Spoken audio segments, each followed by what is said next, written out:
नमस्कार। चलिए जानते हैं देश और दुनिया की तमाम बड़ी खबरों को सिर्फ 5 मिनट में। लेकिन इससे पहले आप कहां से न्यूज देख रहे हैं हमें कमेंट में बताना बिल्कुल ना भूलें। और आपने इस वीडियो को लाइक नहीं किया है तो लाइक करके चैनल को सब्सक्राइब करें। ईरान पर ट्रंप के बदले बोल, अब इजराइल को चेताया, कहां फोड़ो को नष्ट नहीं कर पाओगे। नेतन्याहू, इजराइल और ईरान के बीच 9 दिनों से जंग बदस्तूर जारी है। दोनों ओर से एक दूसरे पर हवाई हमले हो रहे हैं, शहर दर शहर तबाह रहे हैं। इजराइल का निशाना ईरान के न्यूक्लियर प्लांट हैं, जिन्हें तबाह करने के लिए उसने अमेरिका से मदद भी मांगी है। लेकिन अब अमेरिकी राष्ट्रपति ने इसे लेकर बड़ा बयान दिया है। ईरान के खिलाफ इजराइल का साथ देने के लिए अमेरिकी फौजों को भेजने की संभावना के बारे में पूछे जाने पर ट्रंप ने कहा कि यह आखिरी विकल्प होगा अभी हमारे पास। अधिकतम 2 हफ्ते का समय है। उन्होंने कहा कि इजराइल के पास ईरान के अंडरग्राउंड फोर्डो न्यूक्लियर प्लांट को अपने दम पर नष्ट करने की क्षमता नहीं है। इजराइल के पास बहुत सीमित क्षमता है। वे फोर्डो का एक हिस्सा को थोड़ा बहुत ही नुकसान पहुंचा सकते हैं, लेकिन इसे खत्म नहीं कर सकते। उन्होंने कहा कि तेहरान के पास न्यूक्लियर बम बनाने के लिए हर जरूरी सामान है। अगर ईरान परमाणु बम तैयार कर लेता है तो यह पूरी दुनिया के लिए खतरा होगा और इससे खतरा बढ़ेगा। बता दें कि इजराइल ने ईरान के न्यूक्लियर प्रतिष्ठानों को निशाना बनाकर 12 जून को धावा बोल दिया था। इस हमले को ऑपरेशन राइजिंग लायन के तहत अंजाम दिया गया। लेकिन इससे बौखलाए ईरान ने इजराइल की राजधानी तेल अवीव सहित उसके रिहायशी इलाकों पर अटैक करना शुरू कर दिया। इससे दोनों ओर लगातार हमले हो रहे हैं। इस बीच ईरान ने भारत के लिए अपना एयर स्पेस खोल दिया है। जंग के बीच ईरान में फंसे भारतीयों को सकुशल भारत लाया जा रहा है। ऑपरेशन सिंधु के तहत ईरान में फंसे भारतीयों को स्वदेश लाया जा रहा है। शुक्रवार रात को 290 भारतीयों को भारत लाया गया। इससे पहले 19 जून को 110 भारतीयों को लाया गया था। इस ऑपरेशन के तहत सरकार अगले 2 दिनों में लगभग 1000 भारतीय नागरिकों को रेस्क्यू करेगी। फोर्डो न्यूक्लियर प्लांट का निर्माण असल में ईरान की Islamic revolutionary guard corps IRGC की सैन्य इकाई के तौर पर किया गया था। यह ईरान के कौम शहर के उत्तर पूर्व में है और पहाड़ के कई फीट नीचे है, जो इसे हवाई हमलों से सुरक्षित बनाता है। फोर्डो का मुख्य काम यूरेनियम संवर्धन, यूरेनियम एनरिचमेंट है, जिसका उपयोग परमाणु ऊर्जा के उत्पादन में किया जाता है। इससे परमाणु हथियार भी विकसित होते हैं। रिपोर्ट के मुताबिक ईरान ने बेहद गुप्त तरीके से फोर्डो का निर्माण किया। 2009 में अंतरराष्ट्रीय समुदाय को इसकी जानकारी तब मिली जब पश्चिमी खुफिया एजेंसियों ने इसका खुलासा किया। इस बीच एक और खबर आ रही है। ईरान का इजराइल पर रात भर मिसाइल अटैक IDF ने हवा में ही किया। खत्म बनी आग का गोला। ईरान और इजराइल के बीच की जंग शुक्रवार 30 जून को 8वें दिन में प्रवेश कर गई। दोनों तरफ से एक दूसरे पर हवाई हमले बिना रुके जारी हैं।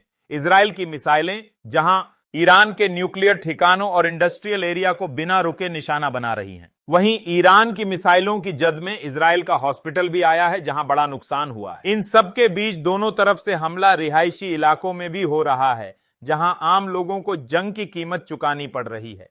बड़ी बात यह है कि अभी सीज फायर का नामो निशान नजर नहीं आ रहा है। ईरान इजराइल संघर्ष में एक बड़ा सवाल यह भी है कि क्या अमेरिका जंग में कूदने जा रहा है। व्हाइट हाउस का कहना है नेगोशिएशन की संभावना के कारण राष्ट्रपति डोनाल्ड ट्रंप अगले 2 सप्ताह के भीतर फैसला करेंगे कि अमेरिका इजराइल ईरान संघर्ष में शामिल होगा या नहीं। वहीं तेहरान के परमाणु कार्यक्रम और जंग को समाप्त करने पर बातचीत के लिए ईरान के विदेश मंत्री आज जिनेवा में फ्रांस, जर्मनी और यूनाइटेड किंगडम के विदेश मंत्रियों के साथ बैठक करने वाले हैं। इंटरनेशनल एटॉमिक एनर्जी एजेंसी ने कहा है कि ईरान के पास हथियारों के लिए पर्याप्त सामग्री है, लेकिन परमाणु बम बनाने की उसकी कोई योजना नहीं है। तुलसी गबार्ड के ईरान परमाणु खुफिया जानकारी पर ट्रंप ने कहा है कि वह गलत है।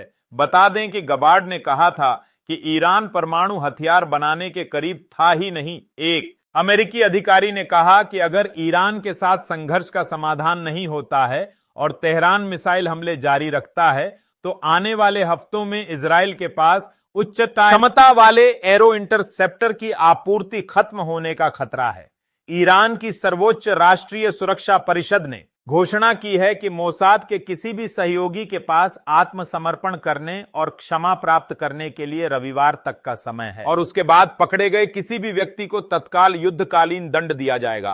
परमाणु हथियार वाली जिस रिपोर्ट ने शुरू किया ईरान इजराइल युद्ध उसी से पलटा। आईएईए खामेनेई के मुल्क ने कहा, अब बहुत देर हो गई। इजराइल और ईरान के बीच बीते 8 दिनों से युद्ध चल रहा है जो कि अभी तक थम नहीं सका है। इजराइल ने ईरान की न्यूक्लियर साइट पर हमला कर दिया था और इसके बाद दोनों ही देश एक दूसरे को काफी नुकसान पहुंचा चुके हैं, लेकिन अब जो बात सामने आई है वह चौंका देने वाली है। आईएईए यानी इंटरनेशनल एटॉमिक एनर्जी एजेंसी के चीफ राफेल ग्रोसी अपने बयान से पलट गए हैं। उन्होंने दावा किया था कि ईरान परमाणु हथियार बना रहा है और अब कहा है कि इसके सबूत नहीं मिले हैं। इंटरनेशनल एटॉमिक एनर्जी एजेंसी के चीफ राफेल ग्रोसी ने पलटी मारते हुए कहा है कि ऐसा कोई सबूत नहीं है कि ईरान परमाणु हथियार बना रहा है। आईएईए की रिपोर्ट और ग्रोसी के बयान के बाद ही इजराइल ने अटैक शुरू किए थे।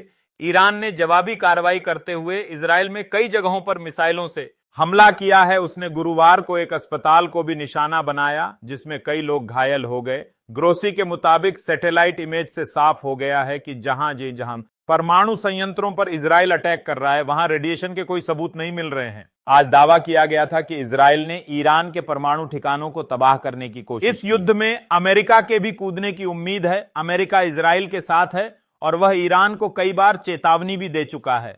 इजराइल के साथ चल रहे युद्ध को लेकर ईरान ने कहा है कि आईएईए के इस बयान में देरी हो चुकी है क्योंकि युद्ध अब शुरू हो चुका है। इधर ईरान इजराइल की जंग, उधर जेलेंस्की ने लिया यह बड़ा फैसला। जानिए किसे होगा सबसे ज्यादा फायदा। रूस ने 24 फरवरी 2022 को यूक्रेन पर आक्रमण किया था, तब से अब तक युद्ध जारी है। पिछले करीब 40 महीने से चल रहे युद्ध में यूक्रेन को भारी जानमाल के नुकसान का सामना करना पड़ रहा है। इसका सीधा असर उसकी आबादी पर पड़ रहा है। अपनी घटती जनसंख्या के संकट से निपटने के लिए यूक्रेन ने बुधवार को एक नया कानून पारित किया जिसमें यूक्रेनी नागरिकों को दोहरी या बहु नागरिकता रखने की अनुमति दी गई है। 2022 में यूक्रेन की अनुमानित 4 करोड़ से ज्यादा आबादी थी, जबकि 2025 में इस देश की अनुमानित जनसंख्या घटकर 3.8 करोड़ है। युद्ध के चलते लाखों लोग देश छोड़कर भी चले गए हैं। यूक्रेनी संसद ने बुधवार को इस कानून पर मुहर लगाई।